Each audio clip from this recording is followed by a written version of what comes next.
Hello, grandfather. Greetings, my son. Do you want to eat?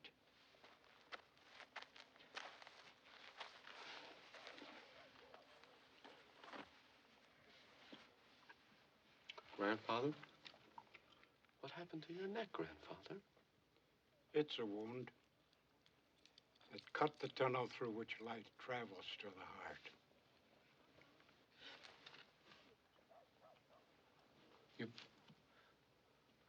You mean you're blind? Oh, no. My eyes still see. But my heart no longer receives it. How did it happen? White man.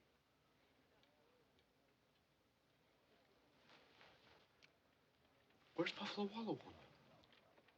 Rubbed out. And white elk woman, too. And dirt on the nose.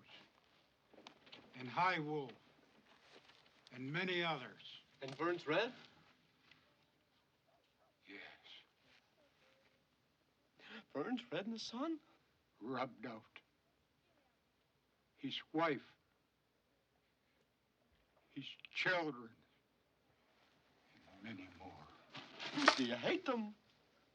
Do you hate the white man now?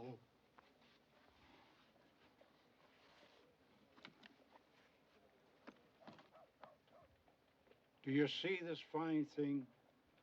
Do you admire the humanity of it? Because the human beings, my son, they believe everything is alive.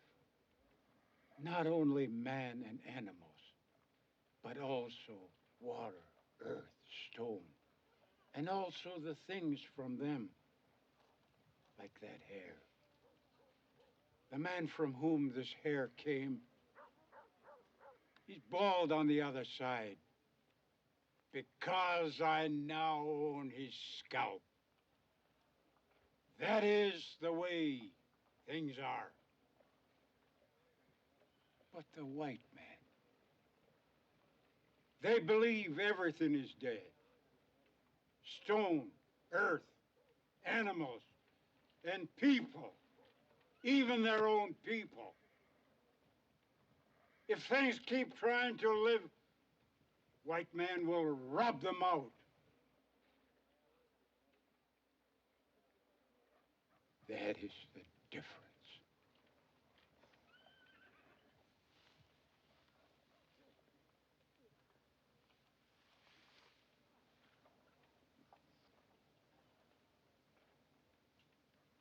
You will stay with us,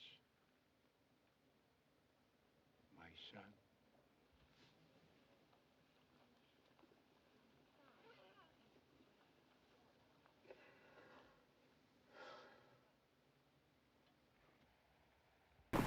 When, after spending a childhood among the Indians and the white soldiers end up in combat, instead of John Wayne, who's, I'm going to bring the cattle to Missouri, or whatever he says, Dustin Jack Crabb in this film.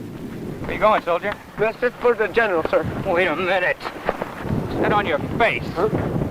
Mud, sir. That's not mud, that's Indian paint. Dustin finds himself about to be killed by a white soldier, immediately abandons his redness, and wipes off the Indian paint and says, I'm white, damn it, I'm white. God bless George Washington, God bless my mother, I'm white. Like we've got a renegade, sir. He's wearing Indian paint. He doesn't know his company or his commanding officer. Yeah, I ain't no renegade. I was captured by the Cheyenne Indian and held prisoner. They stuck cactus thorns in me for 3 days. But I just laughed and begged him to keep on doing it. And he says, how did you become a renegade? Now he remembers you. What you thought would work, which is, don't you remember me? He says, yeah, I remember you. How did you become Jewish? And then I ain't Jewish. And now you've got to now once again deny, thinking you have it won. Well, Indian. It's that little escalation is what I really miss in the scene. And you have to go into your way of convincing him of this is through that kind of feigned mad behavior. I think we've got a renegade, sir. I ain't no renegade. I was captured by Cheyenne. Help! Pin the money. They stuck cactus and thorns in me for 3 days. I just laughed and begged them to keep on doing it.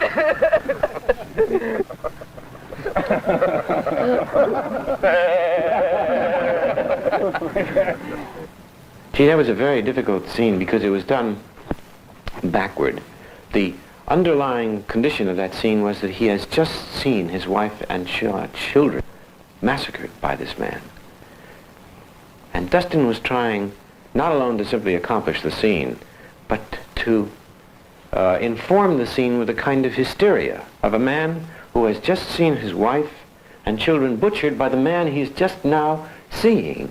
And how would he behave with that, and how would he implement his plan, which is then to bring about that man's death? It's a very, very complicated scene.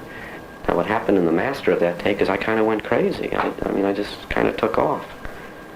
Didn't want to, it just happened. But then when the camera came in for closer shots, I had to repeat that kind of thing, which was very difficult. It's just sometimes it's very hard to repeat certain things. And that was the only day, I think, in the 5 months where, hey kid, can you do it again? And I said, Arthur, I don't think I can. I can fake it, but I don't think I don't think I can do it. A good deal of the time I was just really trying to lend him confidence that he could not be too extravagant, given the circumstances, that he could not make a mistake. It is the director's medium, it really is. In this particular film, it's very difficult for I, as the actor, because there's no long scenes. I never had to worry about memorizing lines, except for maybe a couple. There aren't scenes to play that are more than 2-3 pages. They're cuts, and yet you have to start to define a character. So I don't know what I did. I don't know. I'll look at it. I'll see it when it's cut. The editor, Dee Allen, says it's... I talked to her one time. She was in New York cutting while we're shooting, and we're in Canada, having been working 4 months. And I said, did you see that scene that I did? She says, yeah. I says, well, did you like that take? She says, yes, I did, but that's not really Jack Crab. And I suddenly realized she knows more about the character than I do. And I'm sure she does. Not only is she not playing it so she has the distance to look at it, but I don't really know what I'm doing. I'm just going by instinct and guided by a director. More and more, the directors are editing their films. I know that sounds like a perfectly logical event, but that was not true for all those years in Hollywood, where a director would complete a film, and then he would stop directing, and then a group of editors or people would take over, and they would edit it, usually executives of the studios. And that hopeless condition, but his particular wishes, but because the studios are simply going out of business. Thank God.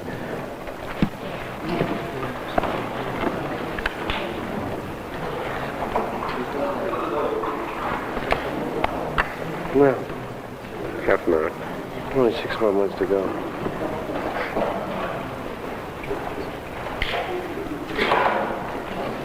This is really an impossible woman. Yeah, it really is impossible. Anyone who walks the least little footstep,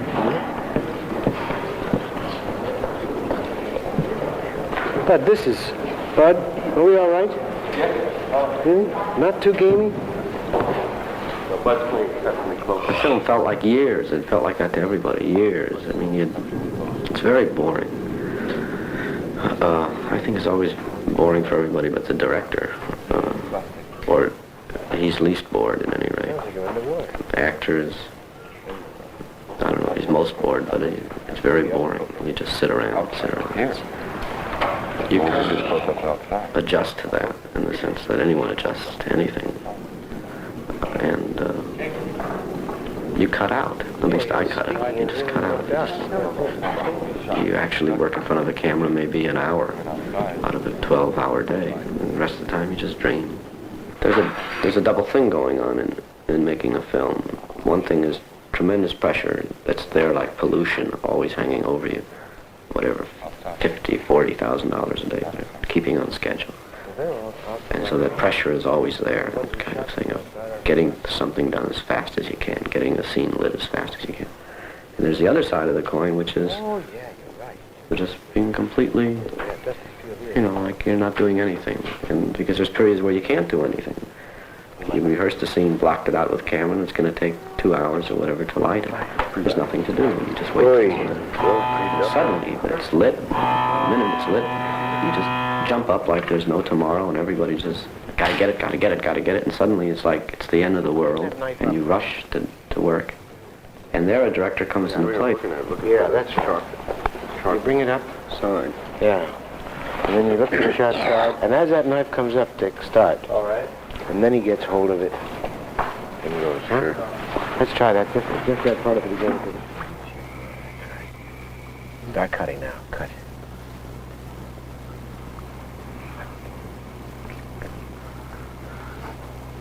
Don't rock so much. It is the emotional level of the scene that the director should be responsible for. He knows pretty much where he wants that scene to be in the film and what the tone of that scene is. Not just informationally, but tonally, you know, where the emotional rise and falls and valleys and peaks are. Take a little more time, a little moment with you and Jess Spence. Oh, all right. Just a little more shocked at the idea, you know? You don't burden the actors with asking them to keep that in mind. You try to just give them a bare précis of what preceded this and then let them find the new level of this presence. One thing which I didn't make clear when I was telling you the story of the film is that it's told from the point of view of a man who's 121 years old. And we had to make Dustin up to be a 121-year-old man. Never played with yourself. Never. I'm telling you, Teddy. What happened? He's only 34, you know. What's okay now? It's just when you're present. His head is covered entirely by one or two pieces of kind of latex shell. His hands are done. His fingernails are completely done. Which one is it? You think that a little bighorn was it? Oh, I want to ask you about that. The word is there a. Yeah, it was a... Was a adventure or was a adventure? Which one is easier for you? Was a adventure? Was a adventure. 100. Trouble is when I raise my upper lip and do that and talk that way. Yeah. It looks the best, but it shows teeth when I talk. Right. Spread your fingers now a little bit. Are you calling me a liar? Are you calling? I'm going to have to get hoarse before the shot.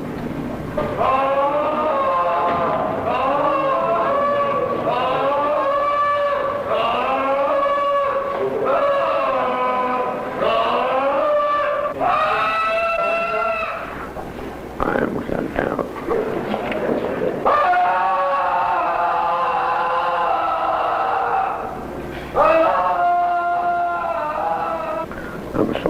I'm a soul survivor. Little bighorn.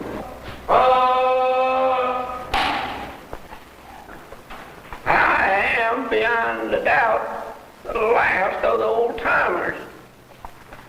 My name is Jack Crabb, and I am the sole white survivor of the Battle of Little Bighorn. Popularly known as Custer's Last Stand. It's vital to this film that we have as a central character a man who gets rid of his history like a snake sheds its skin, because he must, in order to fulfill this yarn, this tale, move very quickly with the convulsions of history.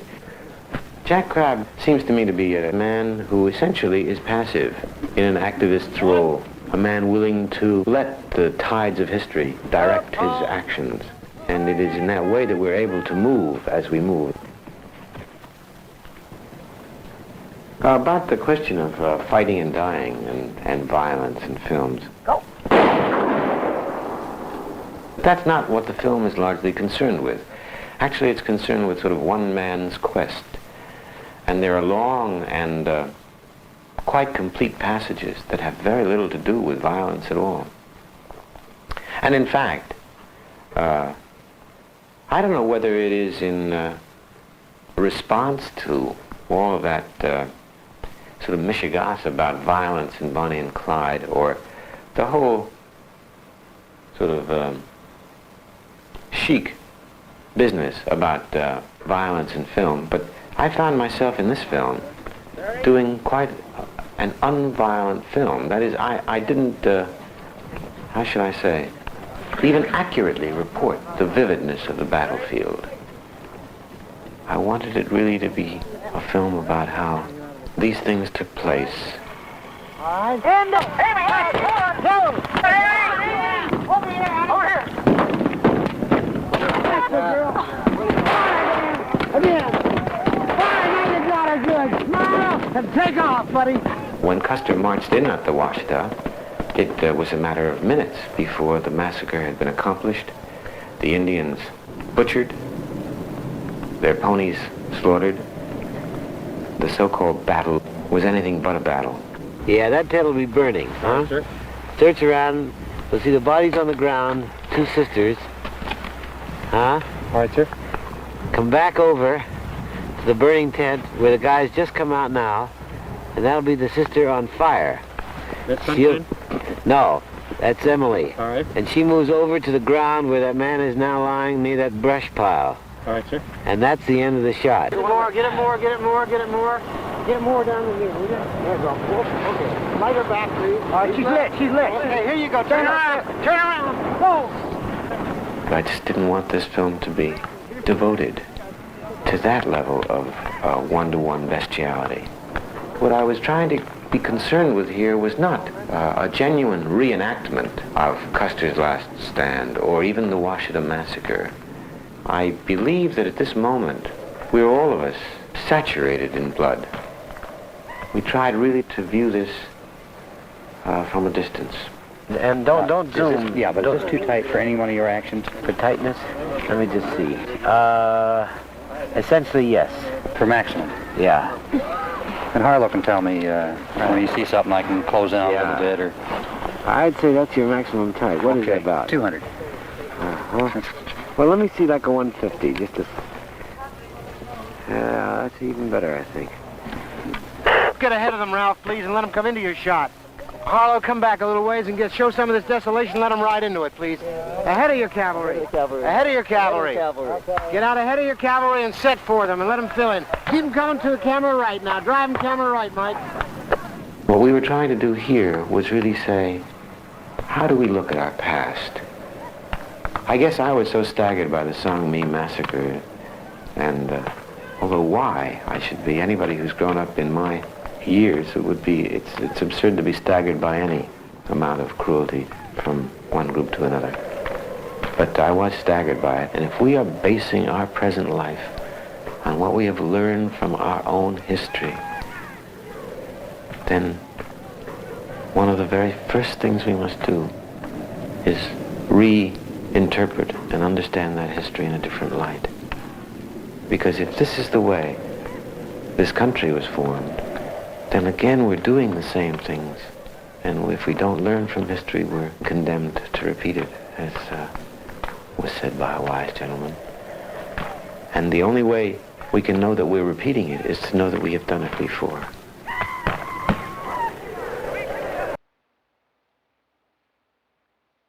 Well, that story of this old Indian fighter, that's the story of the human beings who was promised land where they could live in peace. Land that would be theirs as long as grass grow, wind blow, and the sky is blue. Mr. Crab, I didn't know. Get out. Get out.